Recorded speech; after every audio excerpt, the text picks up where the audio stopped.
Welcome to Nuclecast, the official podcast of the ANWA Deterrence Center. Our host is Dr. Adam Lowther, co-founder and vice president for research at the National Institute for Deterrence Studies. The ANWA Deterrence Center is a 501c3 organization ensuring a broader understanding of the nation's strategic nuclear deterrent and its ongoing modernization. Thank you for listening and welcome to the show. The views of the host and the guests are their own.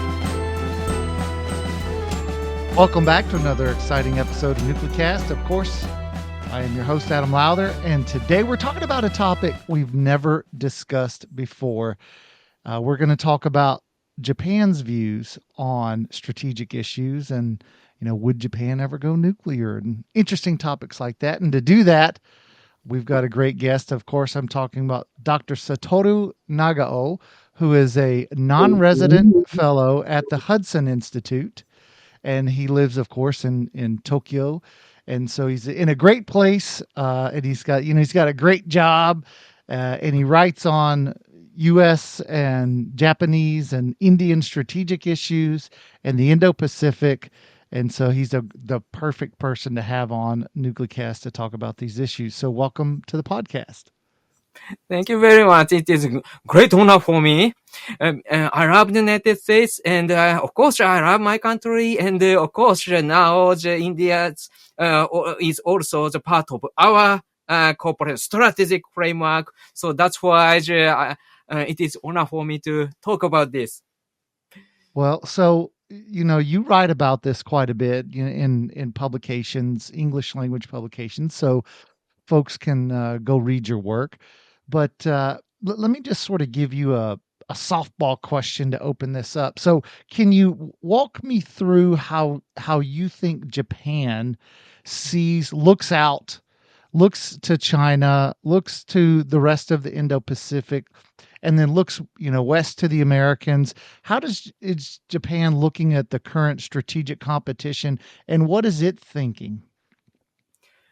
Yes, that's a very important question. Indeed, Japan focusing on the concept of the Indo-Pacific and the Quad. Why is a very important part of explanation in this case. Prime Minister Shinzo Abe addressed in the Indian Parliament in 2007. That was the starting point of this idea of the Indo-Pacific and the Quad as an official statement from Japan. That address, the title is Confluence of Two Seas. So confluence of the Pacific Ocean and Indian Ocean, that's why the two seas. But at the same time, this address also includes the cooperation with the U.S. and Australia. So that's why this is the address of the Indo-Pacific, at the same time addressed about the Quad. So why he focusing on? Indeed, that is one information. Another information source is he published another article in 2012, which is Asia's Democratic Security Diamond. It is easy to expect this is Quad. And he mentioned about China, how important cooperation of four countries. So that's why view from this two source, Conference of Two Sea address and article published in 2012. Indeed, one day before he sworn in as a prime minister, that article published. So that's why from two information source, what can I say? There are three reasons Japan focusing on Indo-Pacific and Quad. Firstly, the view from the economy, view from the world politics, this region is rising and a new concept is needed, which include both Pacific Ocean side and the Indian Ocean side. But another reason is China's influence is growing and there is a risk. This region, this rising region, could be the China-dominated region. So that's why third reason is important. This Indo-Pacific try to include India as a newcomer to maintain balance. Why I can say? Because you can imagine concept in the past is Asia-Pacific. Indeed, Asia-Pacific is focusing on Pacific side mainly. But this Asia-Pacific do not include all of the territorial issue of China. But because China has a territorial issue with India and Bhutan, that part is Indian Ocean side. So if we talk about Indo-Pacific, we can include all of the territorial issue around China. And another one is Quad. Indeed, Quad is a group of the influential country in the Indo-Pacific except China. So that's why this concept is also the part of counter-China strategy. So both Indo-Pacific and Quad are counter-China strategy. But the difference is India. Asia-Pacific focusing on the Pacific side, but Indo-Pacific include Indian Ocean side also. So that's why cooperate with, including India in the U.S. side, U.S., Japan, and Australia. Japan is ally of the United States. Australia is ally of the United States. So these three is already formed as allied partners. But India is newcomer. So try to include India and form the Quad in the Indo-Pacific to deal with all of the territorial issue with China. That is the Indo-Pacific and the Quad. So since the 2007, Japan has continued to improve this concept. Indo-Pacific strategy, Indo-Pacific something, and every time focusing on Quad. Right. Even if the security cooperation, the bilateral base, but every time partner is, of course, United States, and another one is Australia and India. So that is Japan's perception. We need to deal with China. And in this case, Quad is important. And the Quad is important in the Indo-Pacific. That is the strategic idea of Japan. So let me ask you, let me jump in here. One country you haven't mentioned that seems to be a growing partner for Japan is, of course, South Korea. I know this is one of the things President Yoon was focusing on, was improving relations between Japan and South Korea. And it seems that for both Japan and South Korea, that you're both concerned deeply about China's rise and what seems to be, at least to an American audience, it seems that China is becoming increasingly assertive and aggressive. Is that the same perception in Japan, or are we creating a monster in China that, for those who live in the region, don't see it that way? In case of the Japan-Korea cooperation, South Korea in this case, is related with the situation of the North Korea issue. Because when we talk about how to deal with China in the Indo-Pacific, in this, South Korea is relatively land-based land power and not naval power mainly. So that's why when we talk about security, maritime security, indeed South Korea hasn't been the main actor in the past.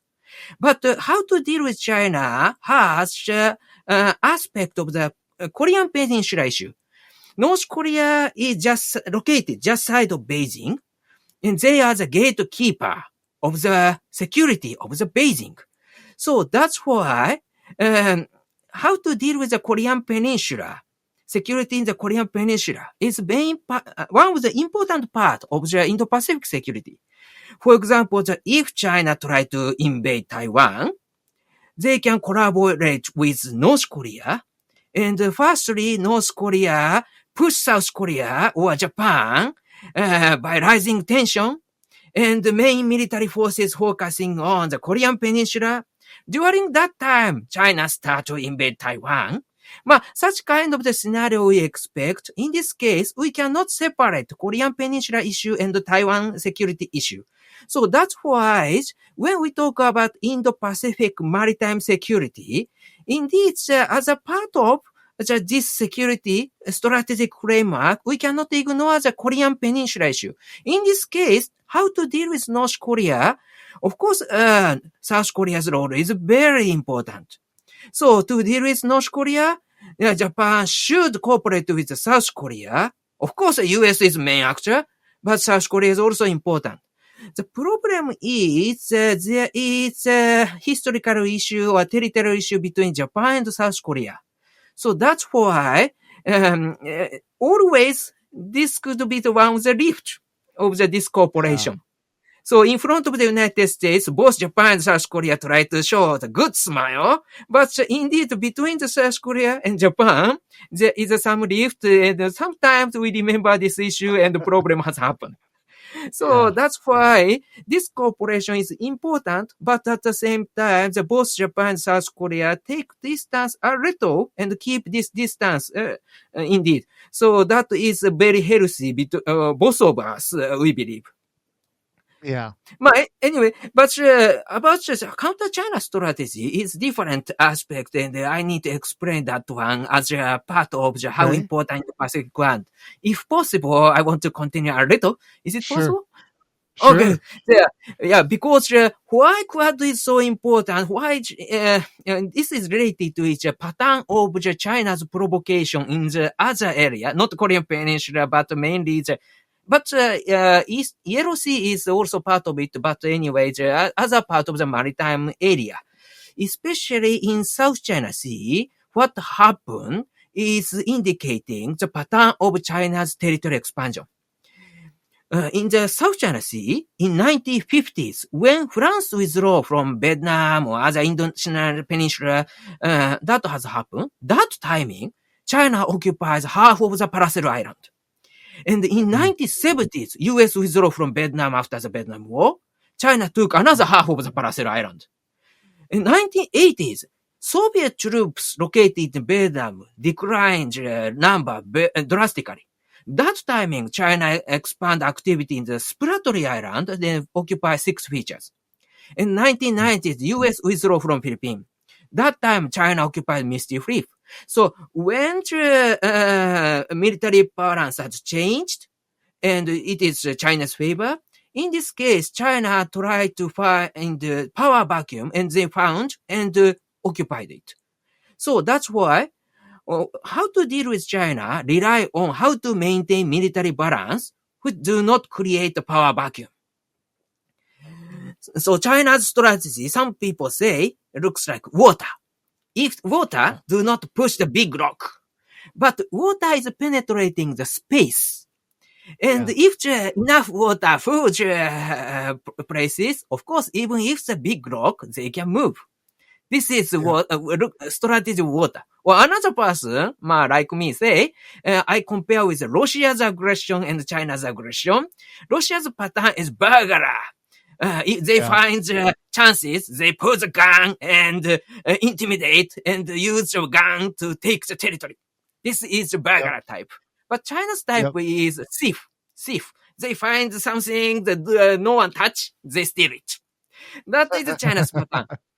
So that's why. So Russia's a burglar, and they're aggressive, and they'll take what they want. Whereas the Chinese steal what nobody's looking at. That's a pretty good analogy. I like that.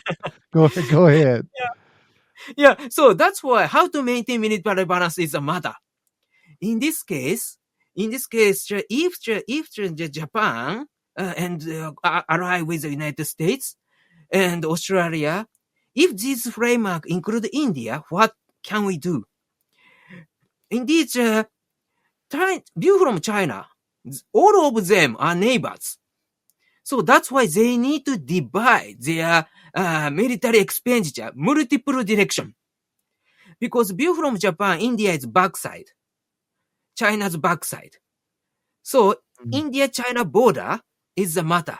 If the tension lies in the Indian-China border, China cannot concentrate their resources in the eastern side. And China is focusing on security in the Indian Ocean because of their sea lane of communication is running in the Indian Ocean. So that's why China's Navy is deploying ship in the Indian Ocean. If the Japan and the US need to deploy many ships in the Indian Ocean, they cannot deploy same ship in the Pacific side. But if India takes charge, we can do that. So that's why they're including India. And another one is Southeast Asia. Supporting Southeast Asia's security meaning that China need to share some resources against Southeast Asia. China cannot expand influence in Southeast Asia. In this case, not only the three countries, U.S., Japan, Australia, if we include India, India can help them. Because in Southeast Asia, what happened is, because they do not have enough money, they bought some weapon from Russia. But Russia aftercare is very expensive.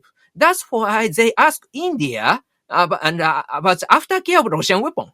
So training, maintenance, this one. That's why you from Russia cannot get the income from aftercare. But at the same time, if India trains the military power in Southeast Asia, this is beneficial for the US and Japan, Australia side. Because we can collaborate. So that's why why Japan focusing on Indo-Pacific and Quad with US and Australia, because including India taking the backside of China to maintain military balance. So how serious? That is only important matter. One information we need to include is last one decade, China built 148 ships. China inducted until the 2023, so 2014 to 2023. So a little, not 2025. This is not the data, but 148 is nearly total number of the Japan Maritime Self-Defense Force, and it's the Japanese Navy, and the Indian Navy is same size. So that's why one decade China create one navy, big navy size naval ship they inducted. So such kind of pace of building is a big threat for Japan, big threat for other neighbors, Southeast Asian neighbors or Indians. And of course, this will harm the U.S. interest, of course. So that's why we need to deal with. We need to maintain military balance by cooperating these countries. Yeah, it to makes divide sense. multiple directions, divide China's budget multiple direction. Yeah, that makes sense. Now, it's that time in the show where we have to take a quick break. So, it's been an interesting discussion of the Quad, and I think we have a good sense now. Hey, the point of the Quad is to stretch the Chinese to where they have to cover both East and West, and so that makes sense. Because they can't flood the Pacific in front of the U.S. Navy. I mean, and for the Japanese, it's a similar concern. But now when we get back, I want to sort of turn internally to Japan, and I want to get your take on what are the Japanese fears, and then what are the Japanese concerns, and then ultimately, the big question we have to discuss before we're done is, the Japanese, I think it was the prime minister mentioned that, Japan may have to consider going nuclear at some point. And so I want to get to that point where we, how serious is Japan about thinking about, is it just nuclear submarines? Is it nuclear weapons? What is it? So you're listening to NucleCast, and we'll be right back. This episode of NucleCast is brought to you by the AMLA Deterrence Center, whose mission is to educate Americans about the nuclear enterprise and strategic deterrence.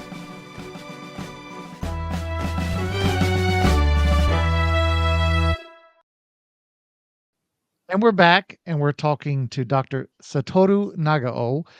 He's a non-resident fellow at the Hudson Institute, but he's in Tokyo, and so he covers Japan for the Hudson Institute. Okay, so I posed a question to you right before the break. So I'll let you, how are the Japanese thinking? What is it that they're concerned about? Of course, China is becoming the great power which challenge U.S. interest, and Japan is U.S. size. That's why if China try to change the U.S. lead world order, that is not beneficial for Japan. That is Japan's concern. And if China's missile range will extend it and already covered all part of Japan, of course, but at the same time, China's Navy expand activity and provoke Japan too much.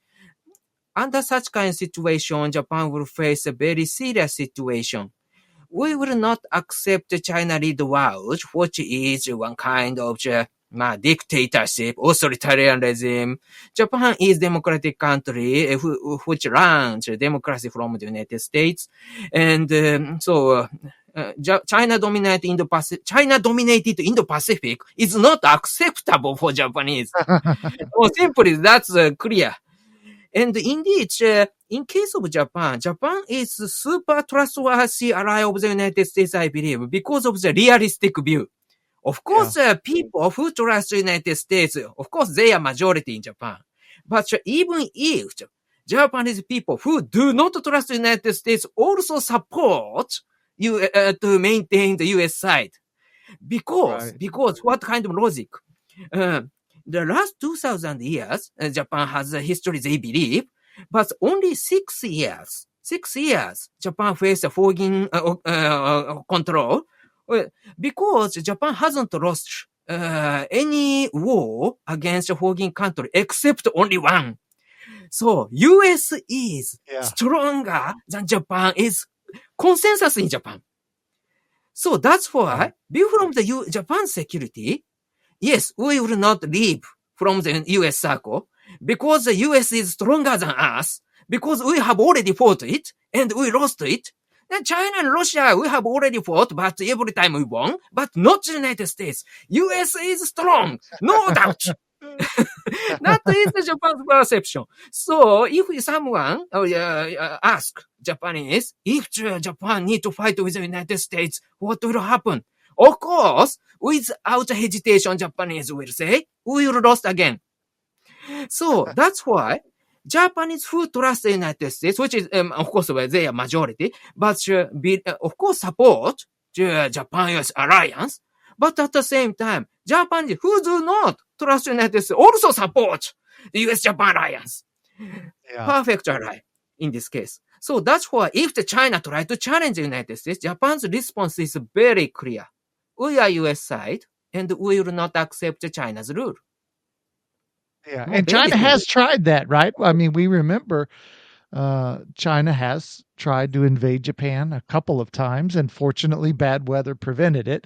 So, it's one of the famous invasion attempts in Japanese history.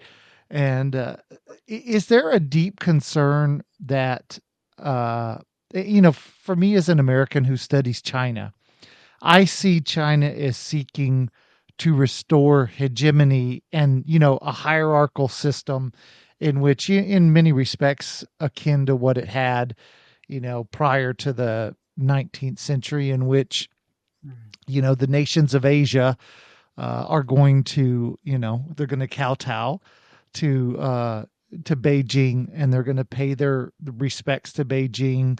And, essentially they acknowledge that Beijing is, sort of at the top of the pyramid, and then therefore they're subservient. As I talk to the South Koreans, they sort of say, hey, we've been subservient to the Chinese before. We don't want to do it again. Do the Japanese have a similar fear, or is there, is that just sort of a Western view? Okay. Japan hasn't experienced China's occupation. So that is completely different with South Korea in this case. So that's why indeed Japanese hasn't accepted China is stronger than Japanese.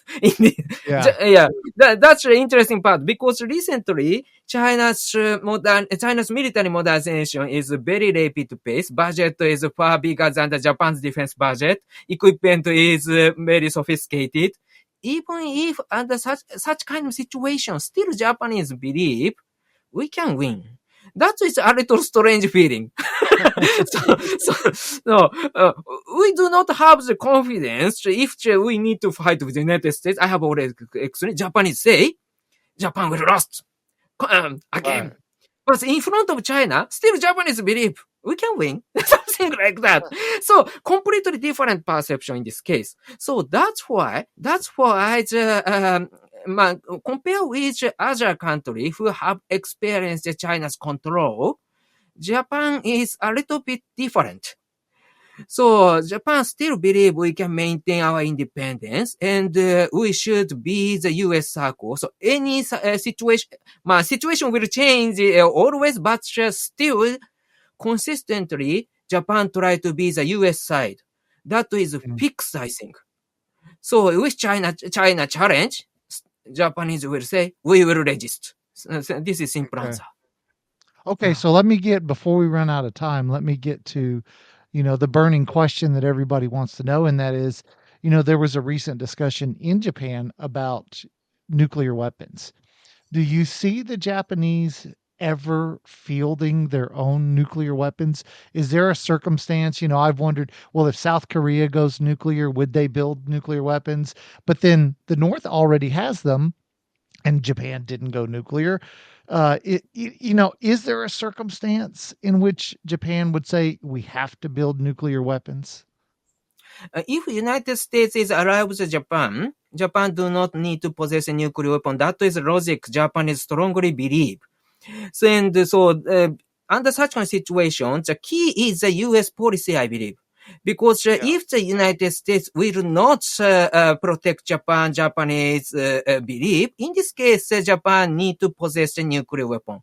But if under current situation, Japanese believe the U.S. will support Japan, nuclear umbrella is fixed, extended terrorist is fixed. So that's why there is no reason for Japanese to possess nuclear weapon. But view from Japanese, because of we are feeling the situation is deteriorating, especially there is a possibility China will invade Taiwan. In this case, because of the situation, Japan need to join. Because if Japan will not join, this is not ally of the United States. And if China really want to win, China need to attack the U.S. base in Japan. In this case, Japan need to protect the U.S. base. So that's why anyway, Japan need to join, we believe. So that's why under such kind of situation, we need the credibility of the U.S. extend nuclear deterrence. So that's why nuclear sharing, Prime Minister Shinzo Abe suggested nuclear sharing discussion with the United States. Why he start to talk about this issue? Because rising the credibility is needed, he believes. Right. But at the same time, this is not meaning Japan will possess nuclear weapons themselves, because if Japan try to do this, there is a possibility it will harm trust between US and Japan. That is not Japan's interest. US is special for Japan, and we do not harm any part of the relation between two. So that's why will Japan possess a nuclear weapon or not? It relies on the United States, I think. So in this case, I need to add one discussion about the capability. Because I talk about will, but the capability is another matter. Capability to possess a nuclear weapon, what is the most important part? Indeed, scientists. Because scientists demand long-term education. So, indeed, Japan has the capability viewed from the human resources in this case. Material, if Japan smuggle, it is possible to possess. So, view from this, the official stance of Japan, we do not have the nuclear weapon, we have the nuclear allergy, so we do not possess. But reality is, indeed, Japan's policy is option open, I believe. So, because view from the capability, they can possess a nuclear weapon within the some months, I believe. Because the nuclear plant is there, nuclear scientist is there, so only material is matter and will is matter. View from the capability, they can make it. That's true. No, but, I agree with you. But will, in case of will, yes, we do not want to harm the relation with the United States. So it rely on U.S. decision. U.S. abandon Japan. In this case, Japan need to do something. But if U.S. will support Japan, in this case, Japan do not want to harm the relation with the United States. So that's why Japan will not possess nuclear bomb. Okay, so before we end the show, I want to bring out Bob the Genie, and as I rub my magic lamp, Bob grants all of our guests 3 wishes. Now, your wishes have to be related to the topics we've been discussing. So let me ask you, Satoru, what is your first wish? First wish? Hmm. This is very interesting and but a difficult question. But the first wish is, of course, I wish, as a Japanese, I wish the U.S. will win the competition with China. Because Japan is under threat of China, and China's political regime is not friendly toward Japan. So Japan want to stay in the U.S. circle. So in this case, current concern is U.S.-China competition. If U.S. will win, because Japan is the U.S. side, and maybe Japan also be the winner. Yeah. That Yeah. is Japan's wish. So that's why the U.S. victory is very important part of our wish, I believe. Okay. That's a good wish. As an American, I like that wish. Okay. So that's your first wish. How about your second wish? Second wish is, of course, during this U.S.-China competition, our damage should not, could be minimum. Yeah. Because the U.S.-China competition, if this competition will escalate, of course, there are many side effects we can expect. Currently, the tariff war has happened, trade war. And that is natural because China's power source is rising economy. So that's why the economical part is part of security. Yeah. So it is unavoidable. But Japan's business style is they have already built a factory in China. So that's why we need to relocate as soon as possible. Japan has already tried it because compared with 10 years ago, 1/3 of the Japanese stay in China has already left from China. So in the past, 150,000 people live in China. All of these were Japanese. But now 100,000. So they have already left because Japan is relocating. Risk diversity is purpose. But at the same time, the economy is long-term process. So that's why they cannot leave China immediately. So that's why, of course, our concern is damage should be minimum. That is our second wish, I think. Yeah, that's a good one. I fear that if a conflict over Taiwan actually takes place, that the Chinese will not stop with Taiwan, but they'll continue up the island chain to Okinawa and the Okinawan Islands. So that it's there's some disputes between Japan and Taiwan or Japan and China over some islands that they may seek to take in any conflict. So minimizing damage is a good wish. How about your third and final wish? I think that after the U.S. victory against China, what Japan's status will be matter, I think. So during that kind of process, of course, if Japan gets good status as a friend of the United States and follower of the United States, of course, this is Japan's interest, I believe. So that's why in the US circle, Japan want to get some certain level of the status. That is third wish, I think. Because the US-China competition, US victory, and secondly, the damage will be minimum. If the two wish will be achieved, there is a possibility Japan can get some certain status in the US circle. So, Yeah. so these three as one line, I think, and maybe it could be maybe Japan's wish, and as a strategist, I try to be. That is my third wish, I think. All right. Well, that's a good one. That's a good one. Well, Satoru Nagao, thanks for joining us on NucleCast. It was a pleasure to have you. And hopefully, your wishes will come true if assuming we have a conflict, but let's hope we don't. So thanks for joining us on NucleCast. It is honor. Thank you so much. And thanks to you, the listeners, and we'll see you on the next episode. Well, great discussion with Satoru. It's it's great to hear, a Japanese perspective from somebody who's, sitting in Tokyo and uh, thinking about what's going on and how Japan is trying to navigate a increasingly difficult, region. And so it was good to hear from him. He's a funny guy. He's fun to listen to. So that made the interview even better. So hopefully you enjoyed the discussion. This has been a production of the Anwa Deterrence Center, a 501c3 that seeks to educate key decision makers, stakeholders, and the public to ensure a broader understanding of the nation's strategic nuclear deterrent.